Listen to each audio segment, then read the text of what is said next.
Hey everybody, Ben here from DMC Films and Cinderblock Studios, and it's that time again for another product review. Today we're looking at the Uniball Signo UM-153. It's a big, long, ridiculous name for just simply saying white liner pen.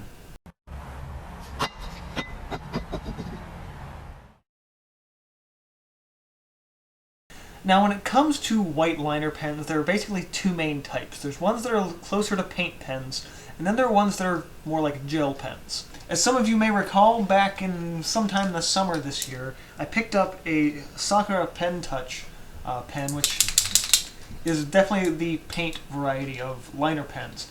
This pen, the nib for it clogged with the paint ink in it and was pretty much ruined in less than a day.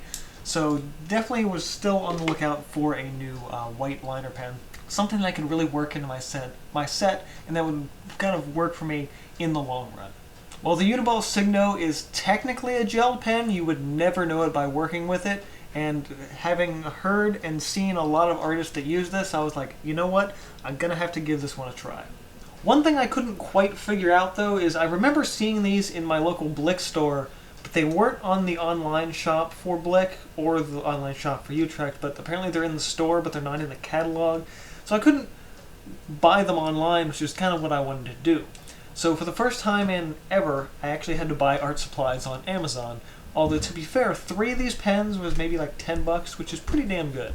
So all that aside, let's talk a little bit about the pen itself. For starters, just the design of the pen. I'm really liking this, just in terms of how it feels in your hand. It's got a nice smooth plastic.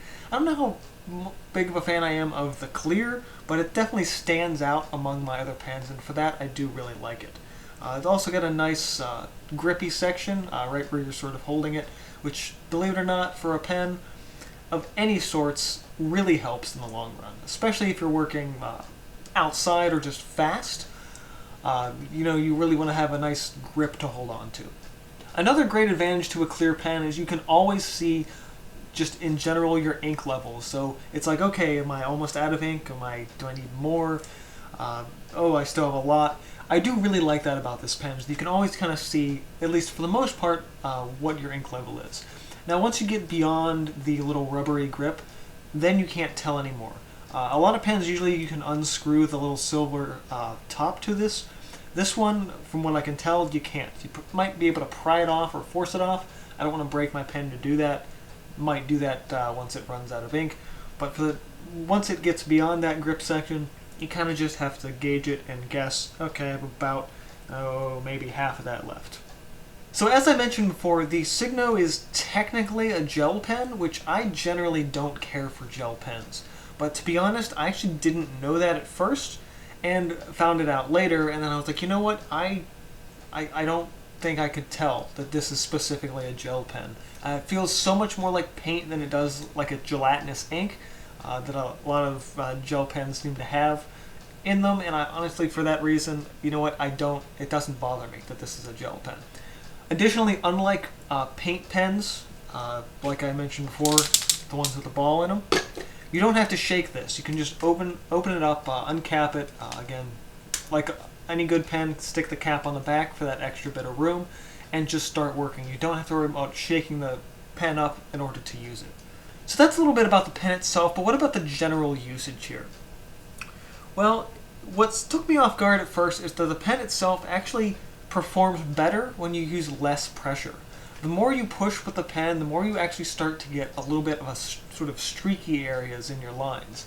If you actually kind of ease up off the pressure a lot more, you're going to get a much bolder, wider line. To be fair, the white pen in general doesn't have a good fine point. So if you want some super sharp, thin details out of what you might get out of a regular black Micron 01, then you're not going to be liking this pen in general. So I tend to use it a little more sparingly, but even in that sense, you can push hard to get a thinner line, but you're also not getting as much of an opaque line either. Additionally, these pens have a really nice long lifespan, which for my day-to-day sketching is really, really important. Earlier this year, I reviewed the Pentel Pocket Brush Pen, which a standard ink cartridge from them that you buy lasted me about 8 days with strong, regular use, which is not enough to make it worth it. Now, granted, I did find that refilling it is a little more cost effective, but again, you know, the cartridges for a Pentel pen, you're rolling through them real fast with regular usage. This pen in particular, just as an example, the pen on the right, at least my right, I guess it'll be your left, this pen is a full new one. This one is the one currently that I've been using. And I've been using the same pen for the past, let's see, my last sketchbook, I used it pretty rigorously, and that was an 81-day sketchbook. I used it on almost every single page, and it didn't run out of ink in the entire course of that time. And I've started my new sketchbook, which I haven't been using it a ton. I've definitely dropped my usage on it, but that's been another 15 days, and this still has ink in it. And from what I can tell, a pretty good bit of ink. So with strong, regular usage, you're probably looking at 60 to 90 days out of one of these pens, which is phenomenal. Additionally, while you may not be using a white pen on a white sketchbook as much as you probably would on like a tone tan or a tone gray sketchbook, I find that this pen works really well on top of dark inks. A lot of times I'm using this to, again, put some finishing touches on my sketches and kind of bring back some highlights onto a lot of the darker shadows on my individual compositional thumbnails.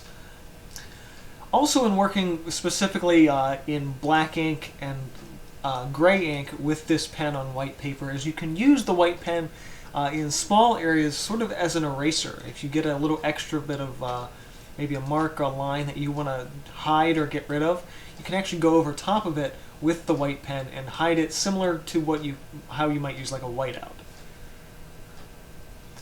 So at the end of the day, what do I really think about this pen? One, I love it. I love having it with me. I love traveling with it, and I love also having it in the studio. I find that whether you're an artist on the go and sketching, or you're an artist just really sitting at a desk and doing most of your work, I think you're really going to love one of these pens.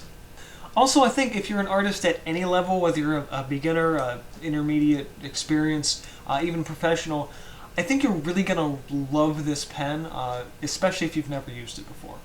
And if you're someone who works on a tone tan sketchbook, this could be a great choice for those final white details. So the Uniball Signo white liner pen, aka the UM153, definitely gets my seal of approval. This is a phenomenal pen, and I highly recommend picking one up, whether you're buying online or buying in a store.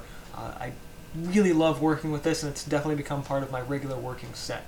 So if you found this video useful in any way, or just love sitting here and watching me rant about art supplies, go ahead and hit the like button, get subscribed if you're not already, and this has been from DMC Films and Cinderblock Studios. See you guys next time.